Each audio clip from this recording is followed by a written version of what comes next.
Dando continuidade à leitura da Bíblia, Marcos capítulo 14.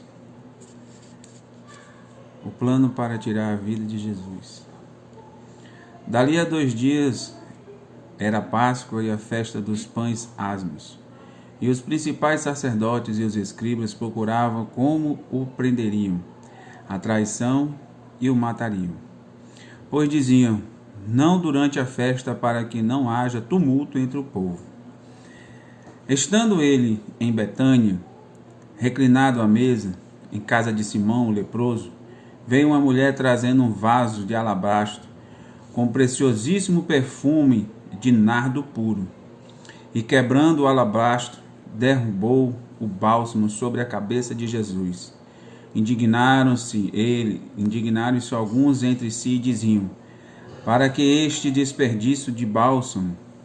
Porque este perfume poderia ser vendido por mais de 300 denários e dar-se aos pobres. E murmuravam contra ela, mas Jesus disse, deixa, porque a molestais. Ela praticou boa ação para comigo, porque os pobres sempre os tendes convosco, e quando quiserdes, podeis fazer-lhes bem, mas a mim nem sempre me tendes.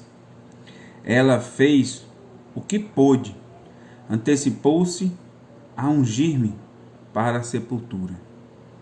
Em verdade vos digo, onde for pregado em todo o mundo o Evangelho, será também contado o que ela fez, para a memória sua. E Judas Iscariotes, um dos 12, foi ter com os principais sacerdotes, para lhes entregar Jesus.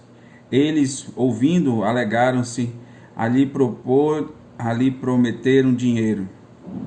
Neste meio tempo, buscava ele uma boa ocasião para o entregar. E no primeiro dia da festa dos pães asmos, quando se fazia o sacrifício do cordeiro pascual, disseram-lhe seus discípulos, onde queres que vamos fazer os preparativos para comeres a Páscoa?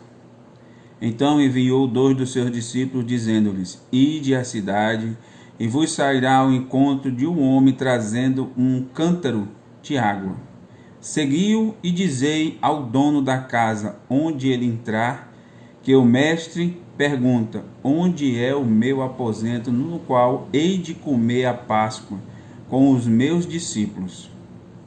E ele vos mostrará um espaçoso cenáculo, mobiliado e pronto, ali fazei os preparativos.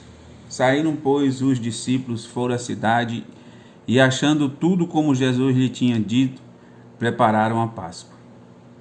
Ao cair da tarde, foi com os 12, quando estava à mesa e comia, disse Jesus, em verdade vos digo que dentre vós, o que come comigo me trairá. E eles começaram a entristecer-se e dizer-lhes, um após o outro, porventura sou eu? Respondeu-lhes, é um dos 12, o que mete comigo a mão no prato. Pois o Filho do Homem vai, como está escrito, no seu respeito. Mas ai daquele que por intermédio de quem o Filho do Homem está sendo traído. Melhor lhe fora não haver nascido. E enquanto comia, tomou Jesus um pão e abençoou-o, e partindo lhes deu, dizendo, tomai isto, é o meu corpo. A seguir tomou Jesus um cálice, e tendo dado graças, o deu aos seus discípulos, e todos beberam dele.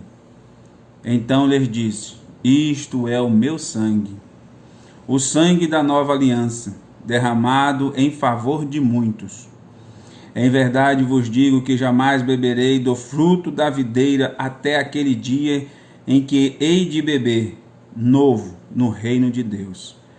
Tendo cantado um hino, saíram para o Monte das Oliveiras.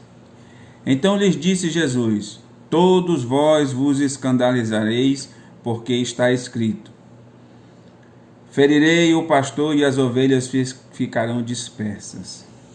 Mas depois da minha ressurreição, irei adiante de vós para a Galileia. Disse-lhes Pedro, ainda que todos os escandalizem, eu jamais. Respondeu-lhe Jesus, em verdade te digo que hoje, nesta noite, antes que 2 vezes cante o galo, tu me negarás 3 vezes. Mas ele insistia com mais veemência: ainda que me seja necessário morrer contigo, de nenhum modo te negarei. Assim disseram todos. Então foram a um lugar chamado Getsêmani. Ali, chegando, disse Jesus aos seus discípulos: assentai-vos aqui, enquanto eu vou orar. E levando consigo a Pedro, Tiago e João, começou a sentir-se tomado de pavor e angústia. E lhes disse: a minha alma está profundamente triste até a morte.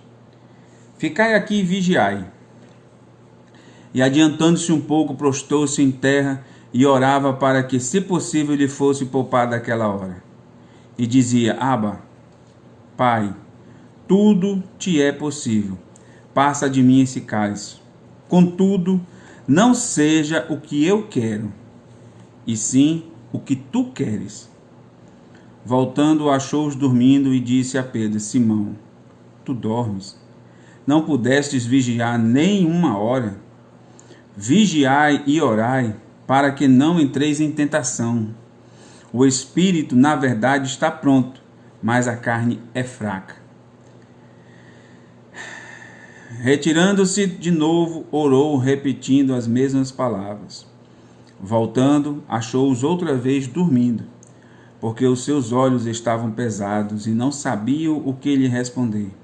E veio pela 3ª vez e disse-lhes: ainda dormis e repousais? Basta, chegou a hora.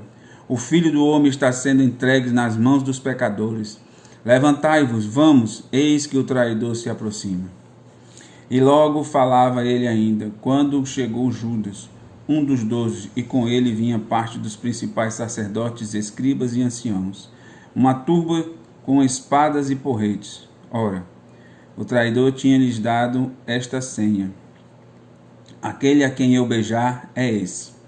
Prendei-o e levai-o com segurança.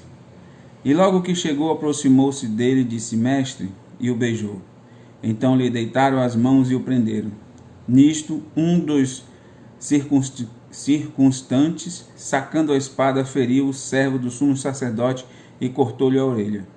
Disse-lhe Jesus: saíste com espadas e porretes para prender-me como a um salteador? Todos os dias estava convosco no templo ensinando e não me prendeste. Contudo, é para que se cumpra as Escrituras. Então, deixando, todos fugiram. Seguiu um jovem coberto unicamente com um lençol e lançava-lhe a mão, mas ele, largando o lençol, fugiu desnudo.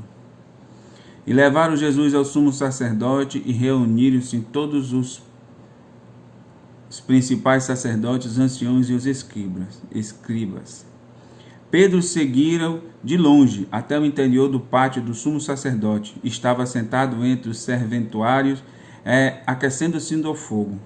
E os principais sacerdotes e todo o sinédrio procuravam algum testemunho contra Jesus para o condenar à morte, e não o achavam. Pois muitos testemunhavam falsamente contra Jesus, mas o depoimento não era coerente.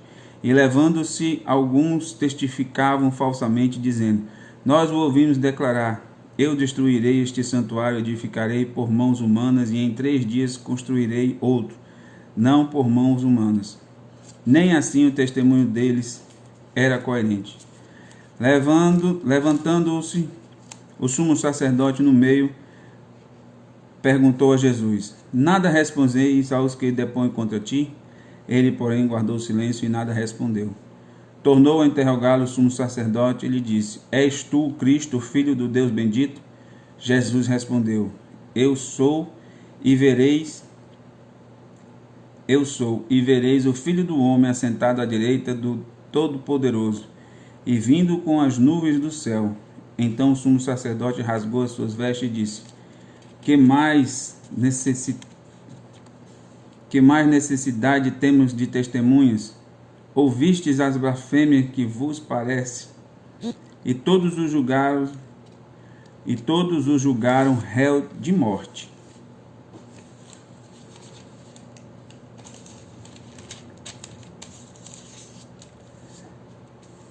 Puseram-se alguns a cuspir nele e cobrir-lhe o rosto, e dar-lhes murros e dizer-lhes: profetiza! E os guardas tomaram a bofetadas. Estando Pedro embaixo do pátio, viu uma das criadas do sumo sacerdote, e vendo a Pedro que se aquentava, fixou e disse: tu também estavas com Jesus o Nazareno. Mas ele o negou, dizendo: não o conheço, nem compreendo o que dizes. E saiu para o alpendre, e o galo cantou. E a criada, vendo, tornou a dizer aos circunstantes: este é um deles. Mas ele outra vez o negou. E pouco depois os que ali estavam disseram a Pedro: verdadeiramente és um deles, porque também tu és galileu. E ele, porém, começou a praguejar e a jurar: não conheço esse homem de quem falais. E logo o galo cantou pela segunda vez. Então Pedro se lembrou da palavra de Jesus, lhe dissera: antes que 2 vezes cante o galo, tu me negarás 3 vezes. E caindo em si, desatou a chorar. Obrigado, Senhor, por essa palavra magnífica. Obrigado, Pai, pelo entendimento que o Senhor nos dá pelo dia de hoje. Amém.